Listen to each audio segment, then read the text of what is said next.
네, 반갑습니다. 김종렬입니다. 예, 이렇게 저를 표현해 주실 줄 전혀 모르고 이 자리에 왔는데 너무 콕 집어서 정확하게 표현해 주신 것 같습니다. 예, 우리가 원하는 삶은 여쭤보면은 이거 아니겠습니까? 9988. 그러기 위해서 현재 우리의 의학이 충분하냐? 그 문제에 대해서 오늘 말씀을 드리도록 하겠습니다. 요걸 잘 보시면은 중요한 걸 하나 알 수 있어요. 암도 상당히 장기간 진행되는 질병이죠. 뇌혈관, 당뇨, 알츠하이머, 간질환 전부 만성 질병이다. 만성 질환이 생긴 다음에 완벽하게 치료하는 방법이 없잖아요. 그래서 예방이 중요하고 또는 예방적 치료가 중요하다. 현대의학의 과제는 내과 질환이다. 그러면 이 현대의학하고 한의학하고 도대체 어떠한 차이가 있고 한의학이 계속 존재할 가치가 있나? 한의학을 처음 공부하면서 제일 첫 번째로 느낀 차이가 현대의학은 질병 진단에서부터 시작한다. 그런데 한의학은 질병 이전을 진단합니다. 여러분 한의원에 가서 치료받을 적에 병이 있어야만 치료받으세요? 그렇지 않죠. 제가 잘 아는 수학과 교수님 한 분이 내가 요새 설사 때문에 고생을 하는데 이거 좀 해결할 방법이 없니? 얼마나 되셨어요? 나 거의 평생 이러고 살아. 요즘 좀 더 심해졌어. 제가 이제 그분 체질이 소음인, 속이 찬 소음이다. 소음인 이한증이라고 하죠. 알고 있었기 때문에 매일 꿀을 아주 좋은 걸 구해서 하루에 2번 공복에 복용하시라. 그러고 전 잊어버렸죠. 그러고 몇 달 있다 만났더니 꿀만 먹고 나으신 거예요. 이게 현대의학에서는 어떻게 되죠? 요게 더 심해지면 과민성 대장 증상으로 진단이 됩니다만은 그 전에는 진단이 안 되고 또 과민성 대장 증상으로 진단이 된다고 한들 그것을 완벽히 치료하는 약은 없습니다.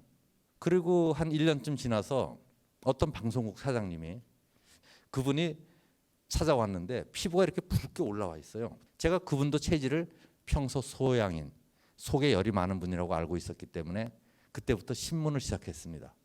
뭘 잘못하셨는지 물어보니까 최근에 꿀을 연속해서 몇 달 동안 드셨더라고요. 소양이는 원래 속이 뜨거운데 뜨거운 꿀을 먹으면 어떻게 되겠어요? 네.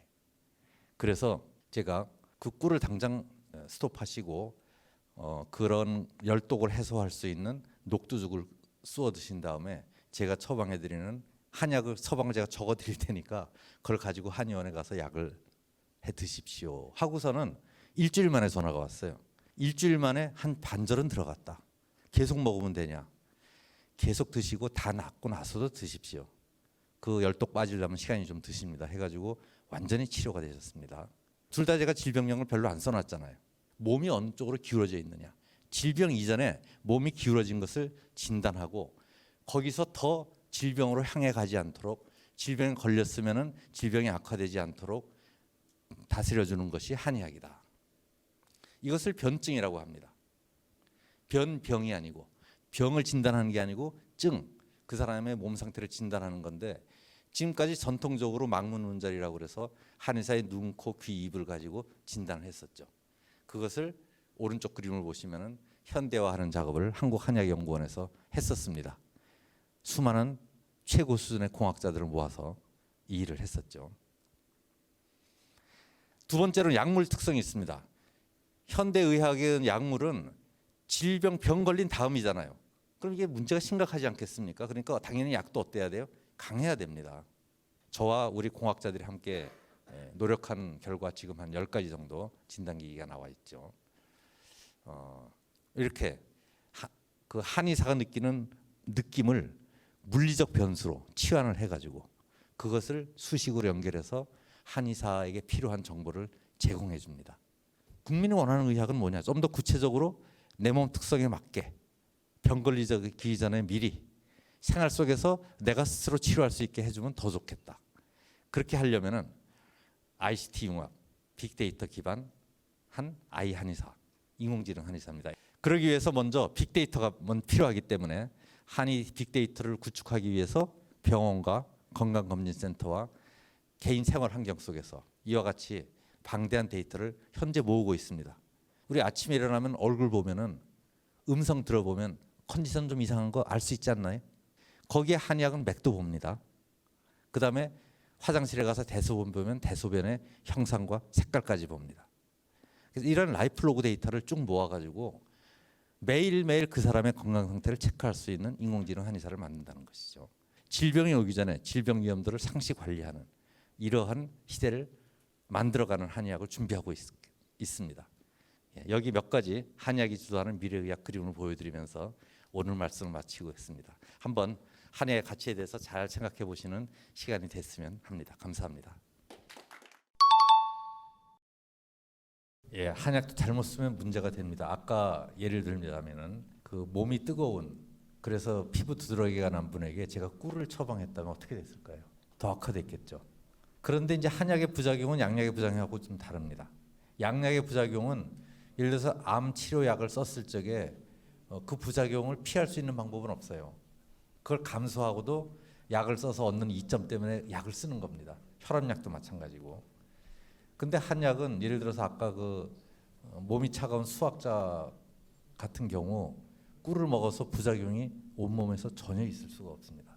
왜냐하면은 이 한 부분을 타겟을 한 약물이 아니고 몸 전체의 밸런스가 이렇게 기울어져 있어서 그걸 바로잡는 약물이기 때문에 오히려 설사 이외 다른 부분에서도 더 플러스 효과가 나면은 나지 부작용이 나지 않습니다. 그래서 한약은 정확하게 쓸 때는 부작용이 없고 잘못 쓰면은 부작용이라기보다는 역작용이라고 할까요? 문제가 생길 수 있다. 그래서 정확한 변증 진단이 중요하다 이렇게 말씀드릴 수 있겠습니다. 아주 좋은 질문이십니다. 한의학은 한의사만의 것이 아닙니다. 그런데 이렇게 일단은 한국한의학연구원이 있기 때문에 많은 공학자들, 물리학자들, 수학자들, 통계학자들이 모여서 연구를 하고 있죠. 한의학연구원이라는 이런 국립기관이 없었으면은 사설기관으로는 이런 일을 하기가 어렵습니다. 그래서 저는 사실 현대의학이 거의 모든 전공자들의 협력을 받아서 이렇게 성장한 거 아니겠습니까? 발전한 거 아니겠습니까? 그래서 우리나라에서 굉장히 다양한 영역의 사람들이 한의학을 활용하고 또 기여하고 하실 수 있도록 하기 위해서는 무엇보다도 국가기관이 늘어날 필요가 있다. 또 한의학의 활용 분야에 있어서 한의원에서 진료하는 처방하는 한약, 침 이런 것만이 저는 한의학이 아니라고 생각합니다. 건강기능성 식품 영역에서도 한의학의 역할이 많고 저는 일반 식품의 영역에서 또 작물 재배 영역에서 거의 모든 학문 영역에서 한의학을 활용해서 좋아질 부분이 많다. 이제 그러기 위해서 더 공공 재원이 투입돼야 된다 이런 말씀을 드리고 싶습니다. 네.